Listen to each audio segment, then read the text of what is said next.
नमस्कार, मी मधुसूदन पत्की आणि आपण पाहत आहात दैनिक एकमेव विचारपत्र महाराष्ट्र न्यूज। नेमकं तेच या कार्यक्रमामध्ये आपल्या सगळ्यांचं मनापासून स्वागत। आपण आज पाहतो आहोत, आजची तारीख आहे 10 एप्रिल आणि आज राष्ट्रवादी काँग्रेस शरदचंद्र पवार गट यांच्या वतीने शशिकांत शिंदे विधान परिषदेचे सदस्य अर्थात आमदार शशिकांत शिंदे यांचं नाव घोषित झालेलं आहे। लोकसभेची निवडणूक सातारा मतदारसंघातून ते निवडणूक लढणार आहेत हेही आता स्पष्ट झालेलं आहे। गेले 2-3 दिवस या संदर्भात चर्चा सुरू होती आणि आपण त्या संदर्भात बोललोही होतो की शशिकांत शिंदे यांच्या नावावर शिक्कामोर्तब होईल। महाराष्ट्र न्यूज जी बातमी सांगत होतं त्याच्यावर आज शिक्कामोर्तब झाला असं म्हटलं तर वावगं ठरणार नाही। अर्थात आपण पाहत होतो की एकूण 5 जणांची नावं होती। यामध्ये श्रीनिवास पाटील सगळ्यात खंदे उमेदवार होते, मात्र त्यांनी शारीरिक किंवा एकूण तब्येतीच्या कारणास्तव माघार घेतलेली होती। त्यानंतर जी नावं होती त्यामध्ये सगळ्यात उजवं असणारं नाव हे शशिकांत शिंदे यांचं होतं आणि साहजिकच शशिकांत शिंदे यांना उमेदवारी निश्चित होईल, मात्र ती कधी होईल, कोणत्या तारखेला होईल याबाबत संदिग्धता होती। आज ती संदिग्धता पूर्णपणे संपुष्टात आलेली आहे आणि साहजिकच त्यामुळे आता राष्ट्रवादी शरदचंद्र पवार गटाच्या कार्यकर्त्यांना, त्यांच्या नेत्यांना प्रचारासाठी एक उत्साह, एक ऊर्जा प्राप्त होणार आहे। खरं तर शशिकांत शिंदे हे एक लढाऊ व्यक्तिमत्व आहे। माथाडी कामगार म्हणून त्यांची कारकीर्द सुरू झालेली आहे। त्याचबरोबर वाशीची कृषी उत्पन्न बाजार समिती यावर त्यांचं असणारं वर्चस्व, या 2 अत्यंत ताकदीच्या बाजू, जमेच्या बाजू त्यांच्याकडे होत्या। 1999 मध्ये जेव्हा शरद पवार यांनी काँग्रेस बरोबर आपला मतभेद जाहीर करत राष्ट्रवादी पक्षाची स्थापना केली, त्या स्थापनेपासून म्हणजे 1999 सालापासून शशिकांत शिंदे हे शरद पवार यांच्या बरोबर आहेत आणि शरद पवार यांच्या सांगण्यावरूनच त्यांनी आपली कारकीर्द जावली विधानसभा मतदारसंघामध्ये पहिली निवडणूक लढवून केली। या निवडणुकीमध्ये खरं तर ते त्या अर्थाने म्हणजे त्यांच्या बरोबर जी लढत होती तुल्यबळ होते। सदाशिव सपकाळ शिवसेनेचे ते पहिले जिल्ह्यातले आमदार शिवसेनेचे आणि त्यांच्याबरोबर ही लढत होती, मात्र त्यांनी उत्तम पद्धतीने ती लढत देऊन आणि एक चांगली प्रचार यंत्रणा त्यावेळी त्यांनी उतरवलेली होती। त्यांचा उत्तम प्रचार त्यांनी केला होता, एक शिस्तबद्ध प्रचार त्यांनी केलेला होता। त्या प्रचारामध्ये किंवा त्या प्रचाराच्या वार्तांकनामध्ये मी सहभागी झालो होतो आणि पाहिलेलं होतं। खूप उत्तम पद्धतीने त्यांनी ती निवडणूक लढली आणि जिंकली होती। त्यानंतर ते जावली या मतदारसंघाचे खरं तर आमदार होते आणि त्यानंतर जेव्हा जावली मतदारसंघ हा सातारा मतदारसंघाला जोडला गेला, तो मर्ज झाला आणि त्यामुळे साहजिकच त्यांना कुठल्या मतदारसंघ द्यायचा असा विषय होता। पुन्हा एकदा शरद पवार यांनी त्यांना कोरेगाव या मतदारसंघातून निवडणुकीसाठी उतरवलं आणि त्यांच्या पुढे पुन्हा एक मोठं आव्हान होतं।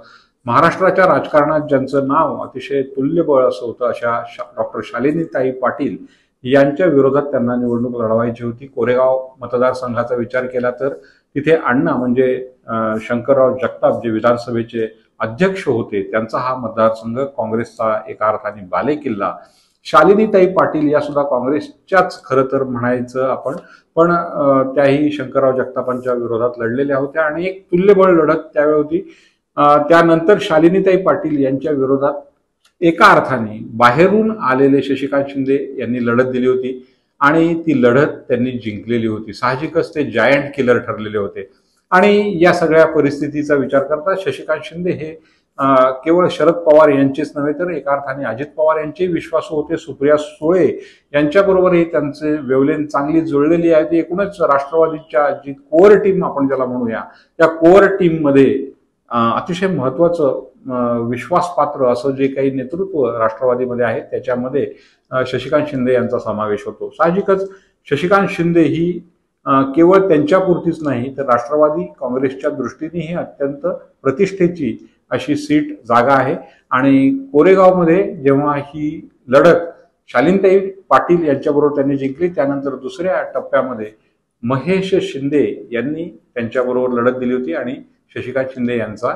मागच्या 2019 सालच्या निवडणुकीमध्ये पराभव केला होता। आता 2019 साल त्यानंतर आज 2024 साल बरंच पाणी पुलाखालून वाहून गेलेलं आहे। त्यानंतर शशिकांत शिंदे यांना विधान परिषदेचं सदस्यत्व देण्यात आलं। त्यांना आमदार करण्यात आलं. मात्र एक सल त्यांच्या मनामध्ये आजही आहे की विधानसभेच्या निवडणुकीमध्ये महेश शिंदे यांचा पराभव करणं. अर्थात आता ही लांबची गोष्ट झालेली आहे, कारण पहिल्यांदा लोकसभेची निवडणूक त्यांना लढवायची आहे. या लोकसभेच्या निवडणुकीमध्ये त्यांच्या पुढे पुन्हा एकदा एक तुल्यबळ उमेदवार आहे आणि ते म्हणजे खासदार श्रीमंत छत्रपती उदयनराजे भोसले. महेश शिंदे यांनी जी निवडणूक लढवली होती ती त्यावेळेच्या ज्या ऍडजस्टमेंट ज्याला म्हणू आपण, त्यामध्ये शिवसेनेकडून त्यांना ती लढवावी लागली होती, कारण ती जागा शिवसेनेची पारंपरिक होती आणि शिवसेना ती जागा भाजपला द्यायला तयार नव्हती. साहजिकच महेश शिंदे यांना शिवसेनेत प्रवेश करावा लागला होता. जसं लोकसभेसाठी 2019 सालात नरेंद्र पाटील यांना शिवसेनेत प्रवेश करावा लागला होता आणि ती जागा शिवसेनेच्या चिन्हावर लढवावी लागली होती. तीच परिस्थिती महेश शिंदे यांची झाली होती. मात्र राष्ट्रीय सेवक संघ असेल, भारतीय जनता पक्ष असेल यांच्या ताकदीने, तसंच शिवसेनेच्या काही बिनीच्या कार्यकर्त्यांनी त्यांची लढत ही सुसह्य करून त्यांना जिंकून दिलेलं होतं. अर्थात शशिकांत शिंदे आणि महेश शिंदे यांच्या मतांमधला फरक केवळ 3299 किंवा 3500 पर्यंतच होता. त्यामुळे अतिशय अटीतटीची लढत ही म्हणावी लागेल आणि त्या लढतीमध्ये महेश शिंदे विजयी झाले होते. आता लढत ही खासदार श्रीमंत छत्रपती उदयनराजे भोसले यांच्याबरोबर आहे. उदयनराजे भोसले यांचं नाव अद्याप जाहीर झालेलं नाही. खरं तर मागे आपण काही भागांमध्ये म्हटल्याप्रमाणे राष्ट्रवादी आणि भारतीय जनता पक्ष एकमेकांशी खडाखडी करतायत, अंदाज घेत होते. कोणाला उमेदवारी मिळेल त्याच्यानंतर आपल्या उमेदवाराचं नाव जाहीर करायचं अशी एकूण पद्धत होती, विचार होता. मात्र आता शशिकांत शिंदे यांचं नाव जाहीर झालेलं आहे. कदाचित 10 तारीख आहे, आज आहे, उद्या 11 तारीख आहे, 12 तारखेपासून अर्ज भरणं सुरू होणार आहे. आज किंवा उद्या उदयनराजे भोसले यांचं नाव जाहीर होण्याची शक्यता आहे. उदयनराजे भोसले यांचे झंझावाती दौरे सुरू झालेले आहेत आणि ज्या प्रचार सभा व्हायला किंवा घेतल्या जात आहेत त्याच्यामध्ये पालकमंत्री शंभूराज देसाई हे सुद्धा त्यांच्या व्यासपीठावर येऊन त्यांना विजयी करा असं आवाहन करतायत. त्यामुळे आपल्याला हे लक्षात येत आहे की खासदार उदयनराजे भोसले हेच भारतीय जनता पक्षाचे उमेदवार असतील. त्यामुळे एक नक्की झालेलं आहे आजच्या तारखेला, ते म्हणजे शशिकांत शिंदे हे शरद पवार गटाचे उमेदवार लोकसभेकरता असतील, तर दुसऱ्या बाजूला उदयनराजे भोसले हे भारतीय जनता पक्षाचे उमेदवार असतील आणि पुन्हा एकदा सातारकरांना अतिशय तुल्यबळ अशी लढत पाहायला मिळेल. या लढतीचे रंग कसे कसे आपल्याला उलगडत जातील ते आपण सांगत राहणार आहोत. आपण हा व्हिडिओ पहा, लाईक करा, सबस्क्राईब करा, शेअर करा, आम्हाला प्रतिक्रिया आपल्या कळवा आणि नेमकं तेच तुमच्यापर्यंत पोहोचवण्याकरता प्रोत्साहन द्या. इथे थांबतो. नमस्कार.